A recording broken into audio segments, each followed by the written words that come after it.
Yahoo! నాకు మళ్ళీ భగవంతుడి నుంచి పిలుపొచ్చిందనమాట. అంటే శ్రీశైలంకి మేము ఓన్లీ సేవకెళ్ళాం. ఇప్పుడు మా ఇంటి వాళ్ళతో కలిసి అలా వెళ్ళామనమాట.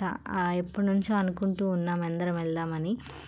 మా వారైతే ఎప్పటినుంచో అడుగుతున్నాడు వెళ్దామని. అది ఒకసారి కుదరక పనుల వల్ల అలా పోస్ట్‌పోన్ అవుతూ ఇన్ని రోజులకి మళ్ళీ మాకు అవకాశం దొరికిందనమాట. అది మళ్ళీ కార్తీక మాసంలోనే లాస్ట్ ఎండింగ్‌లో.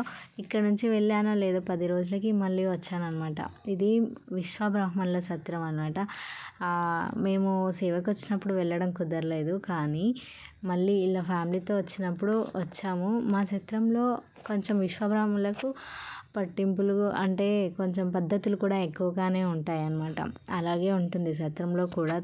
భోజనాలు చేసే దగ్గర కూడా చాలా డిసిప్లైన్, ఖచ్చితంగా అన్నీ వడ్డించిన తర్వాత ప్రార్థన చేసుకున్న తర్వాతే భోజనం చేయడము.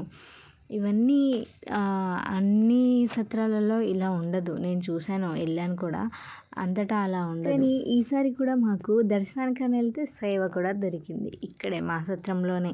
మేము తిన్న తర్వాత మళ్ళీ అక్కడ వంట చేసినటువంటి వాళ్ళందరికీ కూడా వాళ్ళు తింటే లాస్ట్ బంతి ఉంటుంది కదా, వాళ్ళకి కూడా మేము వడ్డించడం అయితే జరిగింది. ఇద్దరం, నేను మా మరదలు వెళ్ళి వడ్డించాం. నిజంగా అసలు మనం అనుకుంటే నిజంగా జరగవు ఏవి. ఇవి భగవంతుడి యొక్క ఆశీర్వాదంతో జరుగుతాయి. దగ్గరగా అసలు ఎంతమంది ఒక 500 పైన వచ్చారో ఎన్ని బంతులైనా సరే పెట్టారనమాట. నిజంగా చాలా గ్రేట్ అసలు ఇంతమందికి రోజుకు 3 పూటలు ఇలా వండి పెట్టడం అంటే అంత ఈజీ అయితే కాదు కదా. ఓం నమ శివాయ. అన్నదాత సుఖీభవ